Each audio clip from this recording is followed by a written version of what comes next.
Hello అండి, welcome to my channel ప్రజా talks. నేను ఈరోజు తాటి ఇడ్లీలు చేస్తున్నానండి. ఇది తాటికాయల సీజన్ కదా, తాటికాయలతోటి గారెలు, తాటి రొట్టె చేసుకుంటాం కదా, అలాగే తాటికాయలతోటి ఇడ్లీలు కూడా చేసుకోవచ్చండి. ఈ ఇడ్లీలు చేయడం చాలా ఈజీ, చాలా సింపుల్గా అయిపోతాయి, చాలా హెల్దీ కూడాను. కొంతమంది ఆయిల్ లేకుండా తినాలనుకుంటారు, అలాంటి వాళ్ళకి ఇడ్లీలు ఒకసారి ట్రై చేసి చూడండి, చాలా బాగుంటాయి. ముందైతే తాటిపేసాన్ని తీసుకోవాలండి. ఈ తాటిపేసాన్ని మా అమ్మ నాకు తీసి పంపించిందండి.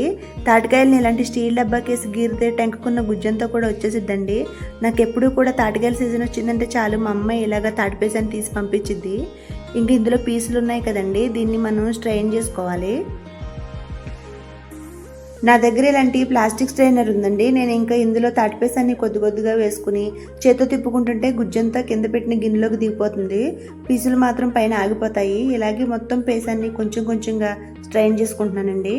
మా ఊర్లో ఎక్కువగా తాటికాయలు తీసే వాళ్ళకి కర్రలతోటి వల్లాంటితో ఒకటి కట్టుకుంటారు, ట్రయాంగిల్ షేప్లో ఉంటుందండి అది. దాంతో చాలా తొందరగా తాటిపేసాన్ని తీసేసుకుంటారు.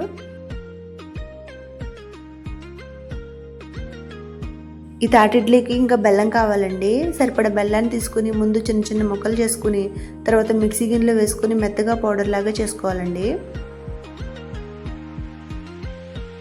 ఇంక ఇప్పుడు తాటి ఇడ్లీల కోసం పిండి అయితే కలుపుకుందామండి.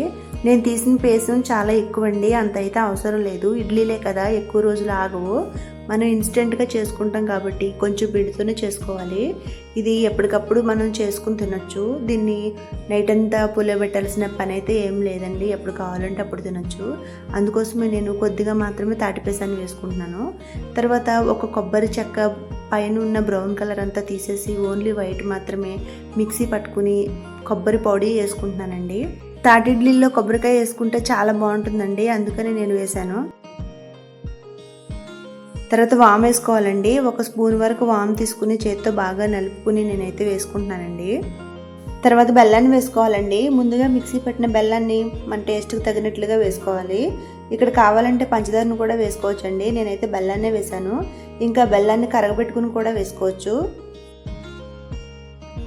ఇంకా తర్వాత ఈ మూడింటిని బాగా కలిసేలాగా కలుపుకోవాలండి.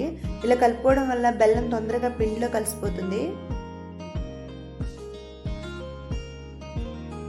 ఇదిగోండి, బెల్లం కొబ్బరి తాటిపేసంలో బాగా కలిసాయండి. బెల్లంలో ఏమన్నా చిన్న బెల్లం ముక్కలు కానీ ఏమన్నా ఉంటే కరిగిపోతాయి. ఇంకా ఇందులో ఇడ్లీల కోసం అయితే ఇడ్లీ రవ్వను వేసుకోవాలండి. రవ్వ ఇంత కరెక్ట్గా చెప్పలేం, కానీ రవ్వను వేసి కలుపుతూ ఉంటే తెలిసిపోతుంది. మనం ఇడ్లీలు వేయడానికి బాగా గట్టిగాను కాకుండా జావగాను కాకుండా కాస్త చూసుకుని కలుపుకోవాలి.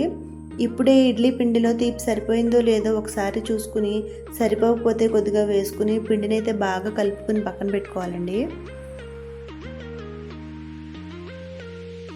తర్వాత చిన్న క్యారెట్ని అయితే ఇలా తురుముకుని పెట్టుకున్నానండి.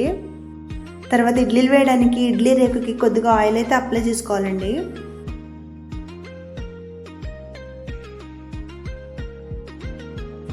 తర్వాత ఆయిల్ రాసిన ఇడ్లీ రేకుల్లో క్యారెట్ తురుము కొద్దిగా వేసుకుని సర్దుకోవాలి. ఈ క్యారెట్ కావాలంటేనే వేసుకోండి, లేదంటే లేదు. నేనైతే టేస్ట్ బాగుంటుందని వేసుకుంటున్నాను, అలాగే చూడడానికి కూడా చాలా కలర్ఫుల్గా ఉంటుందని వేస్తున్నానండి. ఇంక ఇప్పుడు కలిపి పెట్టుకున్న తాటి ఇడ్లీ పిండిని ఒక్కొక్క ఇడ్లీలుగా వేసుకుంటూ మొత్తం అన్నింటిలోనూ వేసుకుని ఇడ్లీ పాత్రలో ఉడికించుకోవాలండి.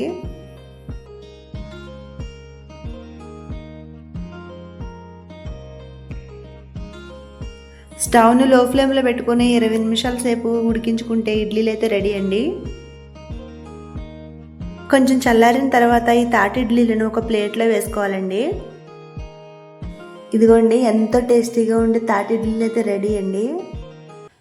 తప్పకుండా మీరు ట్రై చేయండి, చాలా బాగుంటాయి. ఎప్పుడో సంవత్సరానికి ఒకసారి కానీ ఇలాంటివి తింటూ ఉంటామండి. టేస్ట్ అయితే చాలా బాగున్నాయి. ఆయిల్ ఫుడ్ తినడం అనే వాళ్ళకి ఖచ్చితంగా నచ్చుతుందండి. పైగా ఇలాంటివి ట్రెడిషనల్ రెసిపీస్ అండి, అప్పుడప్పుడు చేసుకుని తింటూ ఉండాలి. ఓకే అండి, నా వీడియో నచ్చితే వీడియోని లైక్ చేసి నా ఛానల్ని సబ్స్క్రైబ్ చేసుకోండి.